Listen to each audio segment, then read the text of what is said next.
SAC Capital, the $14 billion hedge fund run by Wall Street star Stephen Cohen, could face civil charges over alleged insider trading, the firm told its investors in a rare conference call this morning. With more analysis, Reuters Breakingviews columnist Reynolds Holding. Well, Reynolds, now the SEC has issued the so-called Wells notice to SAC Capital. What sets this case apart from others? Well, really two things. One is the size. I mean, we're talking about so far charges against one guy, Matthew Martoma, an ex-trader at SAC, who traded in two stocks on the basis of an Alzheimer's drug that they were developing, that these two companies were developing, Wyeth and Elan. And according to the SEC and the Justice Department, he made or avoided losses for SAC of $276 million.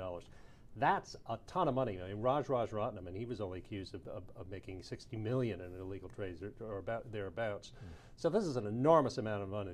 The other thing, of course, is it's SAC. I mean, big hedge fund, $14 billion hedge fund, very successful, 30% returns, I think, since its inception, run by Steve Cohen, of course, who's sort of the titan of the industry. Everyone is looking at him, and many people say that he's the guy that prosecutors would really like to get. And that's what I wanted to ask you next. It seems though they've got a lot of his underlings, the what you call smaller fish, five former SAC employees already charged.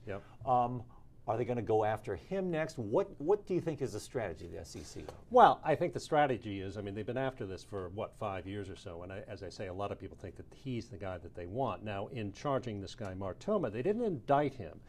They filed a complaint, which was something short of an indictment. It's something that allowed the Justice Department to tell its story, to give a signal about what it knows. And one of the things it says it knows is that Cohen was in on approving the trades that Martoma made. Now, Cohen so far not accused of any wrongdoing, but he's been linked for the first time directly to a very fishy-looking trade. So clearly, if they want to get Martoma to flip, if they can get him to flip, if they can get him to point the finger at Cohen, I think they're going to be happy downtown. At what point do you think the DOJ gets involved, the Department of Justice? Well, this is the U.S. Attorney's Office, of course, is part of the DOJ. So this is a criminal proceeding. The SEC, of course, brings the civil lawsuit, and that's where the Wells notice comes in. Now, the Wells notice is the first concrete action against SAC. It's basically an invitation to the hedge fund to say, look, come down, talk to us, convince us we're wrong, but we think we've got a good case against you. And what about SAC's investors? What options do they have at this point? Well, it's got to be making some of them pretty nervous. Now, one thing, as my colleague Richard Beals pointed out in a piece today, they're locked in. They can't get out of the fund. They can only get out of the fund once every quarter. Now, this quarter is locked up through December 31st, so the earliest they could get out would be next quarter. The question is, if they think things are getting too hot, they may want to get out. On the other hand, if they get out and everybody's cleared, they may want to get back in, and that's a very difficult thing to do with SEC. The other thing is possibly, if they wanted to sue SEC, if things really turn bad, they could claim, look, I invested in this fund on the basis of what you told me. You didn't tell me you were involved in all this nefarious activity. I think that's fraud.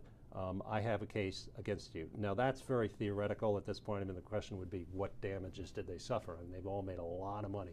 Hard to see that they would be suing at this point. And at this point, Reynolds, what kind of steps can SAC take? What kind of defense can they raise?